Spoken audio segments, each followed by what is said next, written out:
नमस्कार मैत्रिणींनो, माझ्या चॅनलमध्ये आपले खूप खूप मनापासून स्वागत आहे।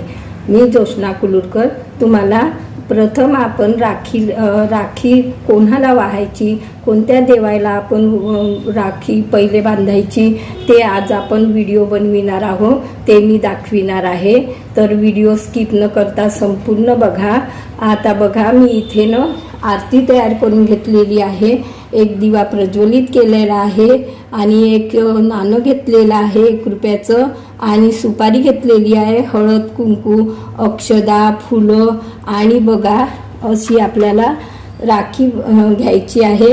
रक्षाबंधनला आपण भावाला राखी बांधण्यापूर्वी आपल्याला राखी कोणत्या देवाला म्हणजे बांधायची आहे।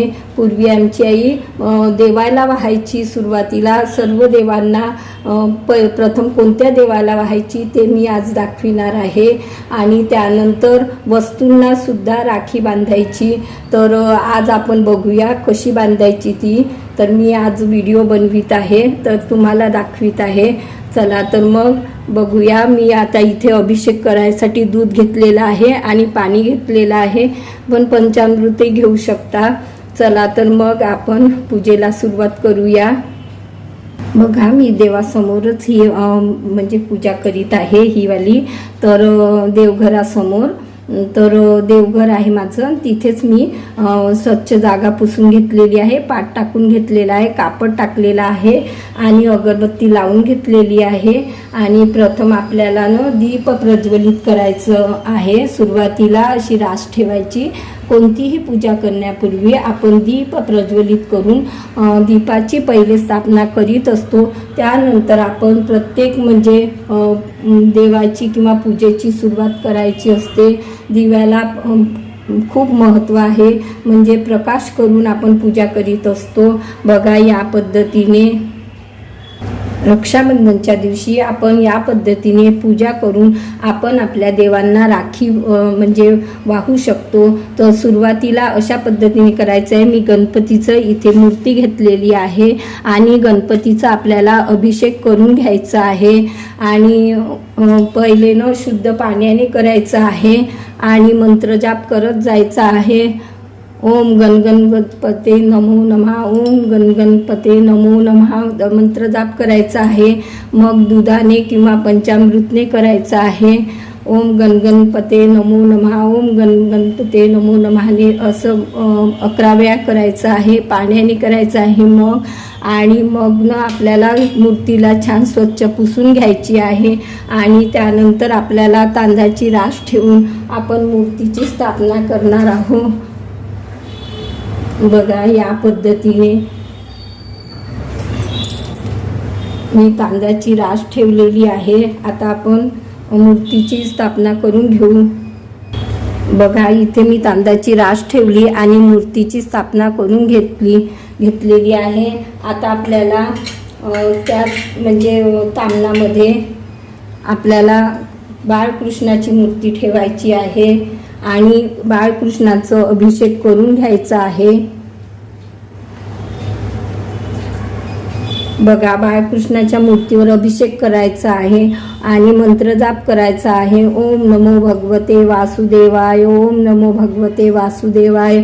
पहिले पाण्याने शुद्ध पाण्याने मग दुधाने करायचं आहे आणि नंतर मग शुद्ध पाण्याने करायचं आहे। या पद्धतीने मग मूर्तीला पुसून गणपतीचं जशी स्थापना केली त्याच पद्धतीने आपल्याला बाळकृष्णाची मूर्ती ठेवायची आहे।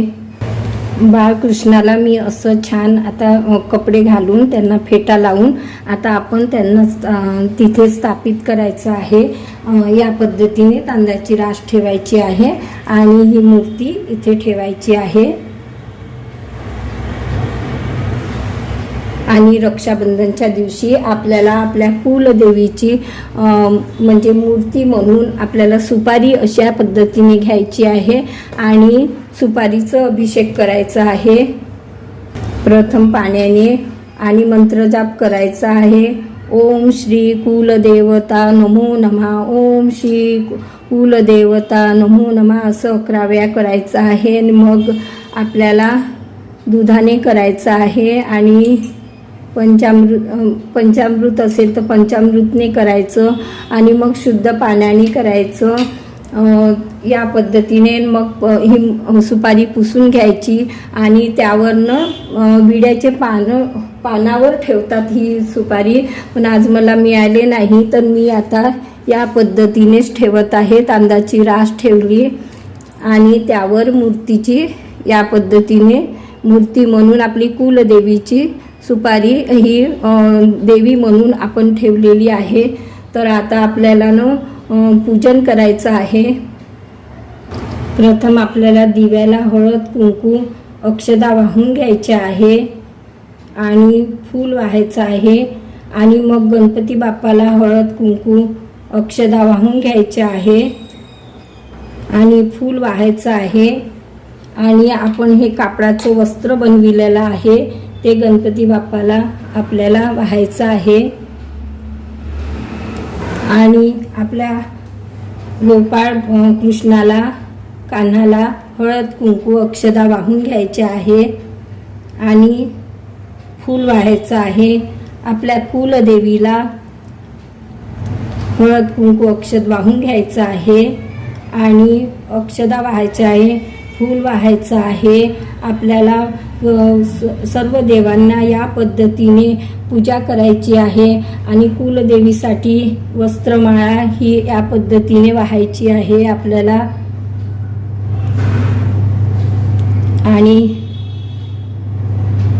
आणि मग शेवटी आपल्याला पूर्ण देवांना या राखी बांधायची, म्हणजे आपण अर्पण करायची आहे। आपण गणपती बाप्पांना जेव्हा फूल अर्पण करतो तर असं म्हणायचं, हे गणपती बाप्पा मी तुम्हाला फूल अर्पण करीत आहो, हे गणपती बाप्पा मी तुम्हाला दुर्वा अर्पण करीत आहो, असं म्हणू शकतो। असं नाही आहे की आपल्याला संस्कृतमध्येच म्हणायचं आहे। पुष्पांजली समर्पयामि, सर्वांनाच कसं संस्कृतचं म्हणजे येत नाही, तर हे प्रभू आहे आपले, तर यांना कसं सर्व इतके सृष्टीचे निर्माता आहे तर त्यांना सर्वच भाषा समजत असते। तर या पद्धतीने गुळ खोबऱ्याचा नैवेद्य आणि दुर्वा अर्पण केलेला आहे आणि आपण त्याचप्रमाणे आपण कृष्ण भगवानांनाही आपण जेव्हा फूल अर्पण करतो, हे कृष्ण भगवान मी तुम्हाला फूल अर्पण करत आहे, हे कृष्ण भगवान मी नैवेद्य अर्पण करीत आहे, या पद्धतीने आपण म्हणू शकतो। आणि बघा हे सृष्टीचे निर्माता आहेत तर त्यांना कसं सर्व भाषा कळतच असते। बघा असा पाण्याचा चौकोन करायचा आणि त्यावरनं नैवेद्य ठेवायचा आहे। भरीव पाण्याचा नैवेद्य ठेवताना असं चौकोनी असा नैवेद्य करायचा। आता आपल्याला ह्या आपल्या कुलदेवीलाही याच पद्धतीने नैवेद्य असं ठेवायचं आहे आणि मग शेवटी आपण प्रत्येक आपल्या देवांना राखी वाहायची आहे या पद्धतीने। बघा प्रथम आपल्याला दिव्याला राखी अर्पण करायची आहे या पद्धतीने आणि त्यानंतर आपल्या गणपतीला राखी अर्पण करायची आहे आणि त्यानंतर आपल्या कान्हाला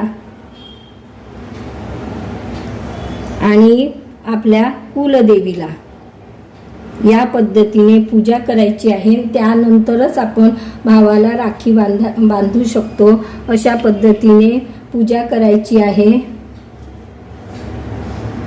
पूर्वी आमची आई सकाळी या पद्धतीने पूजा करायची आणि प्रत्येक देवांना ती राखी वाहायची आणि कसं काही म्हणजे वस्तू असायच्या त्यांना पण सायकली असायच्या छोट्या आमच्या, त्याला पण ती राखी बांधायची। त्यानंतर आम्ही भावाला राखी बांधायला मग ती तयारी करायची राखी बांधण्याची। तर या पद्धतीने रक्षाबंधनला तयारी करीत होतो। तर मला ते दिवस आता कसं सण आले की आठवतात, म्हणून मी तुमच्यासोबत शेअर केलेले आहे।